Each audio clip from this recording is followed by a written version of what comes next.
Our next two speakers, who I think you're going to tag team, is that right, Stephanie? Is Stephanie Larson and Theresa Becchetti, both from ANR. And Stephanie is county director up in Sonoma County. Theresa is actually the farm and natural resource person for Stanislaus and San Joaquin County. And so our next two speakers, Stephanie and Theresa. Thank you very much, Paul. And this is really good segue from what Felix just talked about, is this whole idea of what role does the shrublands or the brush play as it relates to fire. My friend here. And I want to acknowledge, yes, Theresa and I have been working on this with the help of Shane Ferry and Denise Woods as part of our program. Okay, so I want to talk about change in grassland, shrubland, and forest cover in response to wildfires in California. Okay, so when we think about it, maybe some of you weren't born yet, but some of us were. Well, I personally wasn't there; I was in diapers. But anyway, 1960, we had what they called the shrub control parties. It was a party. Ranchers worked together. This was from a paper at CalAg in 1960, where they were looking at the conversion of brush to grassland. And those of you might remember Jim Clausen. He would always tell me about the kind of the brush wars, if you will.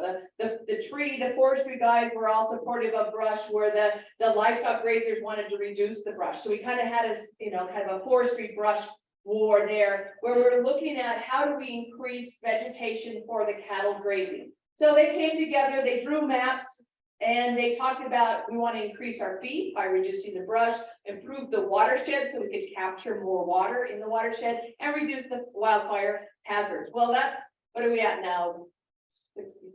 Almost 75 years. We're coming back again. What did Robert say about going to the past? We're going backwards. So we need to revisit the past, because back then in the 1950s, we converted over 100,000 acres from brush. Okay, so we also looked at prescribed burning. So prescribed burning, most common treatment back then in 1945, there was 50,000 acres burned. Between 58, there was about 150,000 acres burned, and it was economical. It's what they did. It's what we did in the past. And so it stopped about 1980, and that was due to the cost, environmental concerns, and policies. So it's this idea that we kind of just abandoned controlling brush. So Theresa and I sat down and we said, why don't we look at what the kind of the patterns of what we've seen in past fires, and what did the vegetation cover play in that? So again, looking at grasslands, brushlands, and forests. And so we took the top 10 to 20 fires in the past several years as it related to the largest in acreage. But then coming from Sonoma County, I said, well, let's also look at how it impacted the number of structures. So you can see that some fires, like the 2020 lightning complex, it was looking at the most destructive, and Tubbs, which is mine, is down there. And then we look at large acres like the Zaca, which was almost 250,000 that just burned acreage. So it's this whole idea of we wanted to see the largest number as it related to acres, and the largest number as it related to structures lost. Okay, so Tubbs, that's Sonoma County. So Tubbs happened in 2017. This is an area that was highly populated. It's in the just on the east side of Highway 101. This is the fire that came roaring in October, burned all the houses, about 5,000 houses, jumped a 6-lane highway and Highway 101, and burned the Kmart, and then continued on into burn another neighborhood called Coffee Park. And so very destructive fire. It kind of started this whole idea of what are we doing, and especially in the Bowie area. So Tubbs being up north. So as you can see in this photo from 1993, you can see this is the area where but the brush that's around the small housing development that's in, that's the one. There it is. There's what we would call Fountain Grove, that area, and here's all the brush around Fountain Grove. It's there. Now, right before the fire, June 2017, here we are. Here was down here. Now we've got all of this housing here, all of this housing here, and this nice little brush right here. In October 2017, most of these houses were burned out, thus then jumping the freeway. So the idea of what are we doing as it relates to the WUI? All right, so we wanted to look at changes in vegetation. So that's what we're doing here. So here was Tubbs prior to the fire. So we're looking at the dark green. Here's the fire boundary. The dark green is the forest. Then we've got the shrublands around, and then the grasslands. After the fire, 2 years later, we're seeing we lost a lot of the forest. Everything's kind of looking into the grasslands, which we expect, and we're starting to see some of the shrubs coming back. Okay. So we're looking at the analysis of that to kind of get a better idea, to kind of understand the patterns, right? So the patterns. So in 2001, we went back and we looked at that in that Tubbs area right up here. We had, quite a few trees. Here's our fire line. We had the shrubland and we have the grasses. And as I think it's not a surprise, but right after the fire, the grasses took off. And so what we're wanting to look at is how long before these trajectories start to change. And we'll see some of those in a minute. So let's look at another one. This is the campfire. You can relate to it being in paradise. And so we've got this aerial photo that shows a lot of homes really mixed in with the brush. So here's a deeper dive into that, where we've got a lot of vegetation, trees, but a lot of homes in that area, the camp being up here. And I'm sure we all seen photos like this, but the devastation in the Camp Paradise fire was dramatic. And so that's another area where we had that WUI interface. So to complicate that, we kind of started looking at, okay, so we've got in all of this area that was around the camp fire, we've also got these other fires that have, here's the campfire circling here, but all these other fires that came at different times of over years. And so we've got a lot of different types of fires and different timings of the fire. So the question then is, okay, how do we look at the impact of the vegetation given these complexes happened a variety of different times over the years?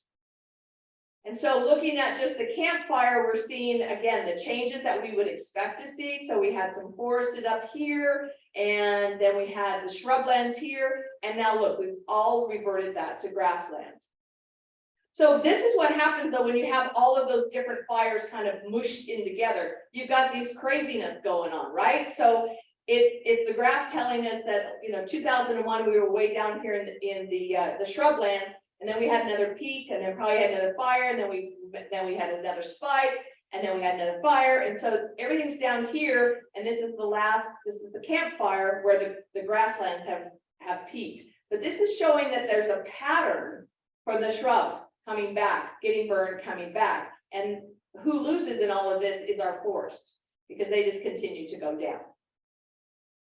So just kind of looking at this structured with the fire footprint. So taking into account Camp, Tubbs, and Woolsey, which is down in the LA area, we're looking at that whether the brush is intermixed, so intermixed with the houses, or it interfaces, like in the Tubbs where it surrounded the houses, or it just really didn't affect the zone. We're really seeing that the campfire, the Paradise Fire, showed us that we're losing more structures when the brush intermixes with the buildings, the structures. I mean, that makes sense, but it's this idea of what are we doing building in these fire-prone areas, and how do we address that to reduce the impacts of the fire?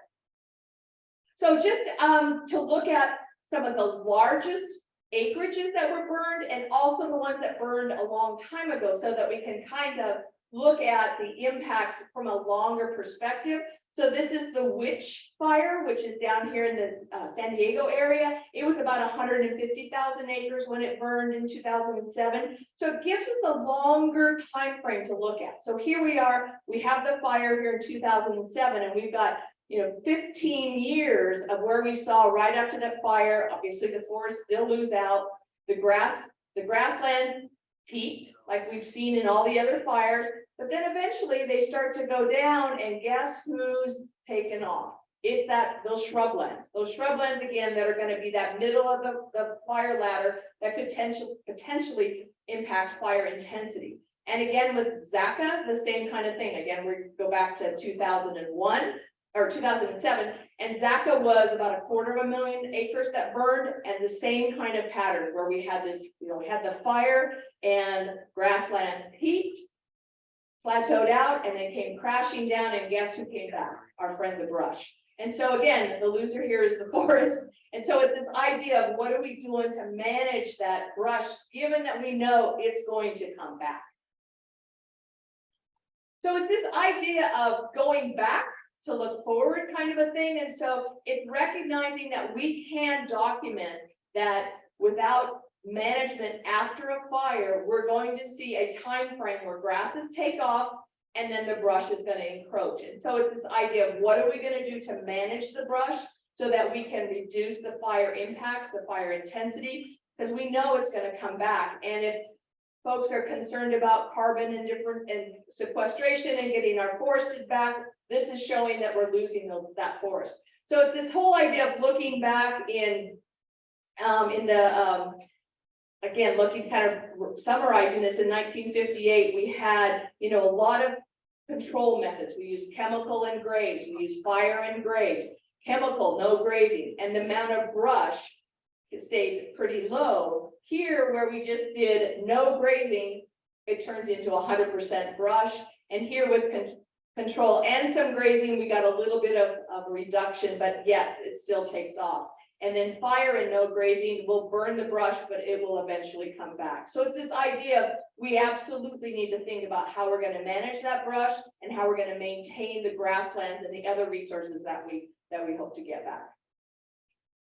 And with that, if there are any questions, comments? 1964, there was a very similar fire to the Tubbs fire. Very similar pattern, very similar geomorphic patterns, very similar soils patterns, very similar conditions.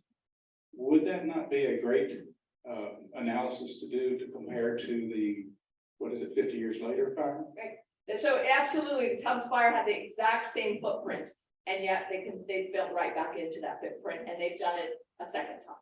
So absolutely, we could definitely look at that though. We're looking at, kind of the ability of the kind of mapping that we have now, but I think we could go back and utilize that time frame as well. Well, we certainly didn't have the information.